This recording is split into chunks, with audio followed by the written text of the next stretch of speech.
বিধানসভায় আনা অনাস্থা প্রস্তাব, বিধানসভার অধ্যক্ষের বিরোধীদের ক্ষেত্রে ভূমিকা সহ একাধিক গুরুত্বপূর্ণ বিষয় নিয়ে বিধানসভার বাইরে সংবাদ মাধ্যমের মুখোমুখি হলেন রাজ্য বিধানসভার বিরোধী দলনেতা শুভেন্দু অধিকারী। প্রস্তাব জমা করেছি এবং আমরা চাই এই সেশনে যে আর কয়েকটা দিন বাকি আছে তার মধ্যে অধ্যক্ষ মহোদয়ের ভূমিকা নিয়ে বিধানসভায় আলোচনা হোক আমাদের অনাস্থা প্রস্তাবে। আমরা এর আগেও দিয়েছিলাম, অধ্যক্ষ মহোদয় উপাধ্যক্ষ মহোদয়কে বিবেচনার জন্য দিয়েছিলেন এবং উপাধ্যক্ষ মহোদয় তার ক্ষমতা প্রয়োগ করে আমাদের অনাস্থা প্রস্তাব বাতিল করেন।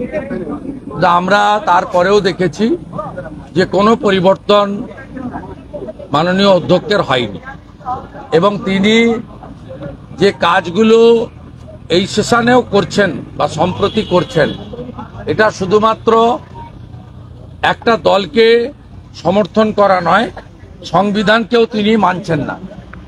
আপনারা শপথ গ্রহণের ক্ষেত্রে জানেন বিধায়কদের, সেখানে পরিষ্কার আইনে বলা আছে মহামান্য রাজ্যপাল, যিনি সংবিধানের প্রধান, তিনি অথবা তার মনোনীত কেউ শপথ বাক্য পাঠ করাবেন।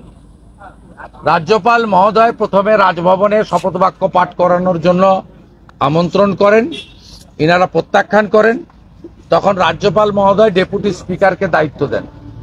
ডেপুটি স্পিকার হাউসে থাকা সত্ত্বেও অধ্যক্ষ নিজে দুই সদস্যকে শপথ বাক্য পাঠ করান। পরবর্তী ক্ষেত্রে 4 জনের ক্ষেত্রেও রাজ্যপাল মহোদয়ের অনুমোদন ছাড়া শপথ বাক্য পাঠ করিয়ে তিনি সংবিধানকে এবং সংবিধানের যিনি কাস্টোডিয়ান তাকে চ্যালেঞ্জ করে সংবিধানকেই আক্রমণ করেছেন। যিনি সংবিধান মানেন না তার সাংবিধানিক পোস্টে থাকা উচিত নয় বলে আমাদের মনে হয়েছে। আমরা গত 3 বছর শুনেছি, কান ঝালাপালা হয়ে গেছে। এবারেও আমরা দেখছি মন্ত্রীরা এবং শাসক দলের বিধায়করা প্রশ্নোত্তর পর্ব বলুন বা আলোচনায় সব সময় কেন্দ্রীয় সরকার, প্রধানমন্ত্রী এবং বিজেপি শাসিত রাজ্যগুলিকে আক্রমণ করেন। আমরা গুরুত্বপূর্ণ যে বিষয়ে মুলতবি প্রস্তাব এনেছিলাম, একটা হলো কোচবিহার, চাপড়া, আড়িয়াদহ সহ পশ্চিমবাংলায় মহিলাদের উপরে তালিবানি কায়দায় মধ্যযুগীয় বর্বরতা। সেখানে পুলিশ মন্ত্রীর কোনো স্টেটমেন্ট আমরা পেলাম না, সেখানে আলোচনার সুযোগ পেলাম না। অথচ মুখ্যমন্ত্রী একটা অসত্যকে প্রচার করার জন্য কালকে বিধানসভাকে ব্যবহার করলেন এবং কালকে কোশ্চেন অ্যান্ড অ্যান্সার বন্ধ রেখে উনি সকালবেলা ফোন করে বললেন বিমানদা আমি যাচ্ছি, সঙ্গে সঙ্গে বিমানদা প্রশ্নোত্তর পর্ব বন্ধ করে দিলেন এবং লজ্জার মাথা খেয়ে মাননীয় প্রাক্তন মন্ত্রী, একাধিকবার বিধায়ক বিশ্বনাথ চৌধুরী, তার প্রয়াণে যেদিন কোনো প্রাক্তন মন্ত্রী, প্রাক্তন সদস্য বা বর্তমান সদস্য মারা যান, সেক্ষেত্রে তার পরের ওয়ার্কিং ডেতেই বিধানসভা অবিচুয়ারি করে মুলতবি হয়। যেহেতু কাল সকালবেলা মমতা ব্যানার্জি বলেছেন বিমানদা আমি যাচ্ছি, তাই কালকে অবিচুয়ারি হলো না। আজকে যেহেতু বিরোধী দলনেতা মেনশনে জমা দিয়েছিলেন যে schedule caste, schedule tribe, OBC, EWS এবং ফিজিক্যালি চ্যালেঞ্জ যারা পশ্চিমবঙ্গে হক মানে যারা চাকরিতে সংরক্ষণের হকদার, তাদেরকে এই সরকার কন্ট্রাকচুয়াল জবে 100 পয়েন্ট রোস্টার মানছে না। সম্প্রতি পঞ্চায়েত ও গ্রামোন্নয়ন দপ্তর 6600টা পোস্ট নেবে বলে জেলায় জেলায় সিলেকশন কমিটি করেছে, সেখানেও রিজার্ভেশন দেওয়া হয়নি। এই সরকার ওবিসি নিয়ে এমনিতে আইনি জটে জটিলতা তৈরি করেছে, তাই যতক্ষণ না সেই জট মুক্তি হচ্ছে ততক্ষণ পশ্চিমবাংলায় কোনো নিয়োগ হবে না। এটা একবারে দিনের আলোর মতো পরিষ্কার। সেই কারণে এরা পিছনের দরজা দিয়ে কন্ট্রাকচুয়াল নিচ্ছে। কন্ট্রাকচুয়াল নিতে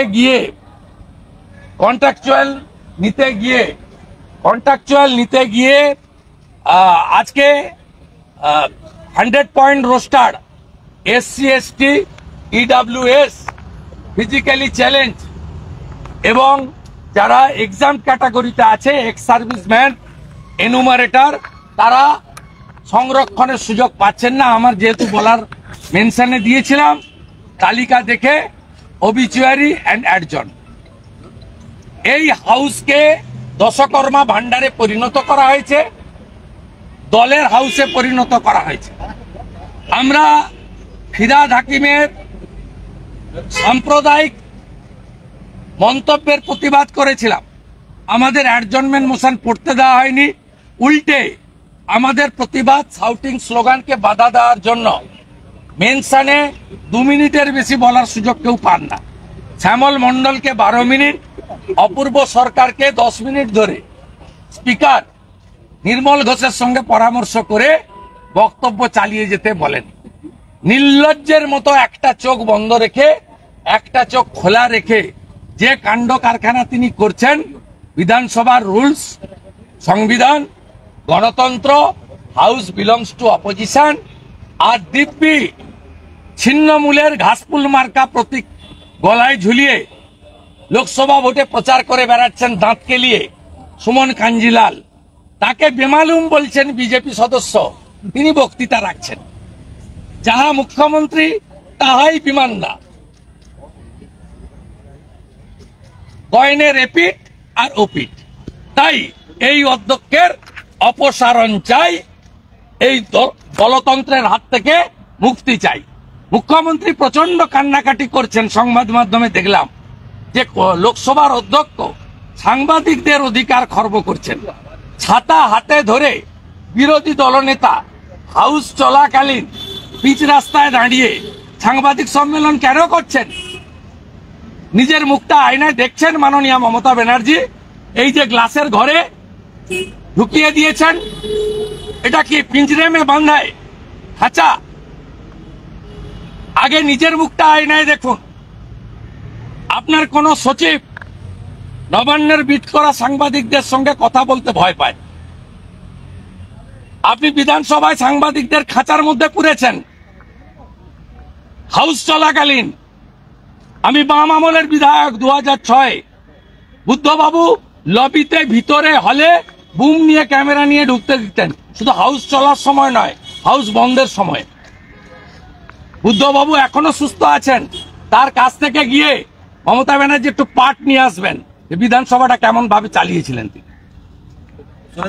অনুব্রত মণ্ডল গরু পাচার মামলায় এটা টেকনিক্যাল কারণ, লিগালি কেন পেয়েছে আলাদা কথা, তবে বেরোনোর কোনো সুযোগ নেই। ইডির মামলাতে আছে এবং আমরা যেটা কনভেনশন বা দেখেছি, আমাদের অভিজ্ঞতা, আমরা লয়ার নই, এজেন্সিরও কেউ নয়, তাতে সিবিআই মামলাতে অনেকদিন জেলে থাকার পরে বেল পেয়ে যায়, ক্রিমিনাল অফেন্স। কিন্তু পিএমএলএ মানি লন্ডারিং এর ক্ষেত্রে বেরিয়ে আসা খুব মুশকিল, যেটাতে ভাইপো আছে। ভাইপোর লিপস অ্যান্ড পাউন্সের সম্পত্তিগুলো অ্যাটাচমেন্ট হয়েছে, যার সম্পত্তি অ্যাটাচমেন্ট হয়েছে তার তো ভিতরে থাকা উচিত। অর্থাৎ স্বাভাবিকভাবে পশ্চিমবাংলার দুর্নীতির বিরুদ্ধে যে জনগণ অপেক্ষা করে থাকেন, তাদেরকে আমি আশ্বস্ত করতে চাই যে উনি বাইরে বেরোতে পারবেন না। ইডির মামলাতেও উনি অলরেডি ভিতরে আছেন এবং আমার কাছে আমি যেটুকু শুনেছি সংবাদ মাধ্যমের মাধ্যমে বা জনশ্রুতিতে, সেটা হলো মোহাম্মদ বাজারে যে জিলোটিন স্টিক উদ্ধার হয়েছে, সেই এনআইএ মামলাতেও অনুব্রত মণ্ডল সরাসরি ইনভলভমেন্ট আছে।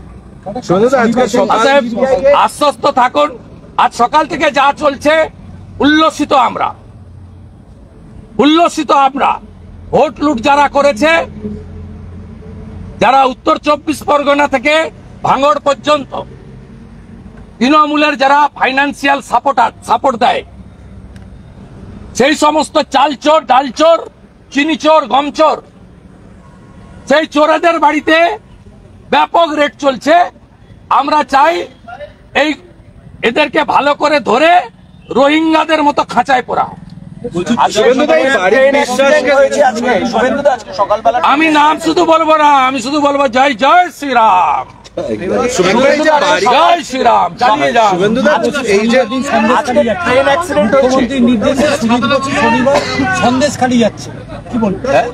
সুজিত বসু শনিবার সন্দেশখালী আমার কি সন্দেশখালী তো বিজেপি লিড পেয়েছে, সন্দেশখালীতে তো বিজেপি লিড পেয়েছে। সন্দেশখালীর আন্দোলন যে সঠিক ছিল, সন্দেশখালীর ভোটাররাই আমাদের বলে দিয়েছে। বৃষ্টি নেই না, সন্দেশখালীতে বিজেপি 7,000 লিড পেয়েছে। সন্দেশখালীতে মা বোনেদের উপর তৃণমূল যে অত্যাচার করেছে, মমতা ব্যানার্জি যে খুনি গুন্ডা মায়েদের উপর অত্যাচারকারী শাহজাহানকে সমর্থন করেছিলেন, তাই সন্দেশখালীতে মমতা ব্যানার্জির পার্টি তোলামূল হেরেছে, বিজেপি জিতেছে, রেখা পাত্র 7,000 লিড পেয়েছে। এই যে বারিক ঘটনা কি বলবেন? একের পর এক ট্রেন দুর্ঘটনা হচ্ছে, এক মাসে 3বার হলো, কি বলবেন এটা? এটা তো কেউ সমর্থনযোগ্য নয়, এবং কেন ঘটছে সেটা দেখা উচিত। যদি রেলের পাটে ত্রুটি থাকে, সেই ত্রুটি মুক্ত হওয়া উচিত।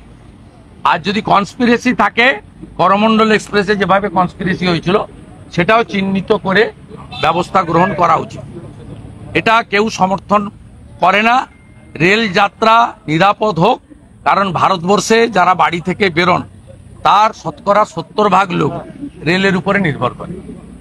বিধানসভাতে বঙ্গবন্ধু বিরোধী প্রস্তাব আনার একটা কথা চলছে, সোমবার দিন সেই প্রস্তাব আসতে চলেছে বিধানসভায়। আসলে আসবে, আমরা আমাদের স্ট্যান্ড বলেছি তো কালকে, as a leader of opposition বলেছি, আমরা উত্তরবঙ্গের বঞ্চনা নিয়ে আমরা অত্যন্ত আমাদের কনসার্ন আছে, আমরা চিন্তিত।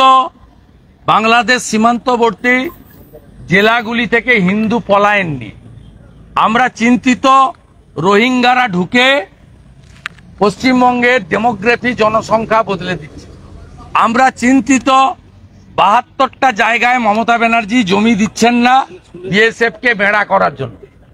আমরা এগুলো নিয়ে চিন্তিত, কিন্তু আমরা ভারতীয় জনতা পার্টি ডক্টর শ্যামাপ্রসাদ মুখার্জি 1947-এর 20 জুন এই হাউসে হিন্দুদের জন্য দিয়ে গেছিল পশ্চিমবঙ্গ। এই পশ্চিমবঙ্গ অবিভক্ত থাকবে, এই পশ্চিমবঙ্গে হিন্দুদের সুরক্ষিত এবং উত্তরবঙ্গের বঞ্চনা নিরসন, পাহাড় সুন্দরবন জঙ্গলমহলে উপযুক্ত কর্মসংস্থান এবং উন্নয়ন, এটাই আমাদের লক্ষ্য।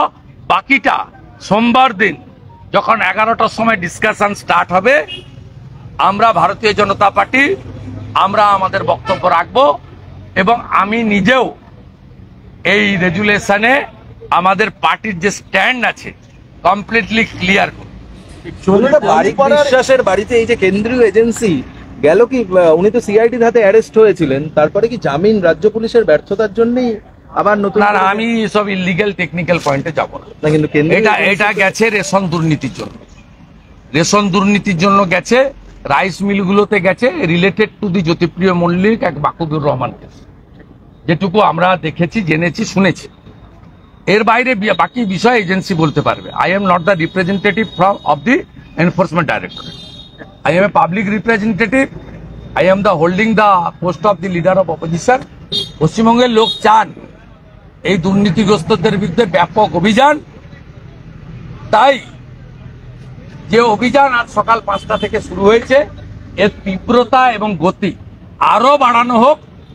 Teacher recruitment scam, principal recruitment scam, coal scam, cow smuggling এবং রেশন দুর্নীতি।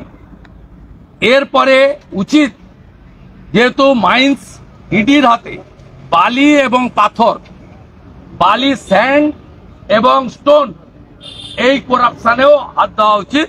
কারণ স্মল মাইন ইডির কারো পারমিশন লাগে না, ইডি এমনিতেই করতে পারে। আরো ইডির দেখা উচিত 2020 সালে কোভিডের সময় পিএম কেয়ারের টাকা নিয়ে কোভিডে যে দুর্নীতি হয়েছে, কোভিডে যে ইকুইপমেন্ট পারচেজে দুর্নীতি হয়েছে, যে দুর্নীতির জন্য আলাপন বন্দ্যোপাধ্যায়ের তদন্ত রিপোর্ট মুখ্যমন্ত্রী চেপে দিয়েছেন, যে দুর্নীতির সঙ্গে যুক্ত তৎকালীন স্বাস্থ্যের জয়েন্ট সচিবকে পিএসসিতে বদলি করা হয়েছে, আমরা চাই সেটাও দুর্নীতির আওতায় আসুক। এবং যারা ভেবেছিলেন ছাপ্পা মেরে মুসলমান ভোট নিয়ে রিগিং করে গণনা কেন্দ্রে জালিয়াতি করে 29টা ভোট পেয়েছি, তাহলে চোরেদের লাইসেন্স রিনিউয়াল হয়ে গেছে, তারা মূর্খের স্বর্গে ছিলেন। আজকের ঘটনা প্রমাণ হয়েছে। বাড়ি থেকে টাকা সরান, প্রয়োজন হলে পালান, বিপদ আসন্ন।